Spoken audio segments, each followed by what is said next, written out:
Hi everyone. Jaundice అనేది లేకపోతే పచ్చకామెర్లు అనేది ఒక పర్సన్ నుంచి ఇంకో పర్సన్కి అంటువ్యాధిలా వెళ్తుందా? జాండీస్ అనేది అసలు ఎందుకు వస్తుంది?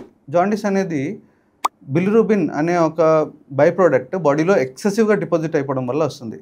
ఇది యూజువల్గా కళ్ళల్లోని, తర్వాత బాడీలో స్కిన్ కింద చేరుకుపోవడం వల్ల పచ్చకామెర్ల కింద ప్రజెంట్ అవుతూ ఉంటుంది.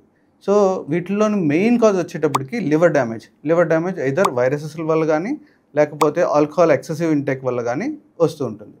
వైరస్ల్లో కూడా ఏ, బి, సి, ఈ అని 4 టైప్స్ ఆఫ్ హెపటైటిస్ వైరసెస్ ఉంటాయి. సో ఈ హెపటైటిస్ వైరసెస్ అనేవి ఒక పర్సన్ నుంచి ఇంకో పర్సన్కి అంటువ్యాధిలాగా వెళ్ళే ఛాన్స్ ఉంటుంది. కాబట్టి వీటిల్లోని మాత్రం ఒక 1-2 వెరైటీస్ ఏవైతే ఫుడ్ ద్వారా కానీ లేకపోతే బ్లడ్ ద్వారా కానీ ట్రాన్స్ఫర్ అయ్యే ఛాన్స్ ఉంటుంది. వాటి వల్ల మాత్రమే వస్తూ ఉంటుంది. ఒక పర్సన్ నుంచి ఇంకో పర్సన్కి ట్రాన్స్ఫర్ అయ్యే ఛాన్స్ ఉంటుంది. అది తప్ప మిగతా అన్ని వెరైటీస్ యూజువల్గా అన్నవి ట్రాన్స్ఫర్ అవ్వవు.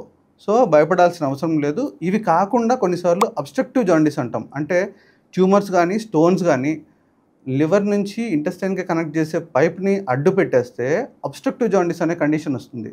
దీనికి మెడిసిన్ ద్వారా కాకుండా ప్రాపర్ ట్రీట్మెంట్ ఇవ్వాల్సి ఉంటుంది. క్యాన్సర్ ట్రీట్మెంట్కి ఏదైతే అవసరమో పెరియాంపులరీ ట్యూమర్స్ అంటాం. వీటిల్లోని 4 టైప్స్ ఆఫ్ క్యాన్సర్స్ ఉంటాయి. సో వీటిల్లో ఏ టైప్ ఆఫ్ క్యాన్సర్ వల్ల అబ్స్ట్రక్టివ్ జాండీస్ వచ్చింది అన్నది చూసుకొని దానికి ప్రాపర్ ట్రీట్మెంట్ అనేది ఇవ్వాల్సి ఉంటుంది. అప్పుడు మాత్రమే అది ప్రాపర్గా ట్రీట్ చేసినట్టు అవుతుంది. అంతేగాని నార్మల్ రెగ్యులర్ మెడికేషన్ కానీ రెగ్యులర్ యాంటీబయాటిక్స్ తీసుకోవడం వల్ల కానీ ఇటువంటి టైప్ ఆఫ్ జాండీస్ అనేది తగ్గదు. So for further information like this please contact me or follow me. Thank you.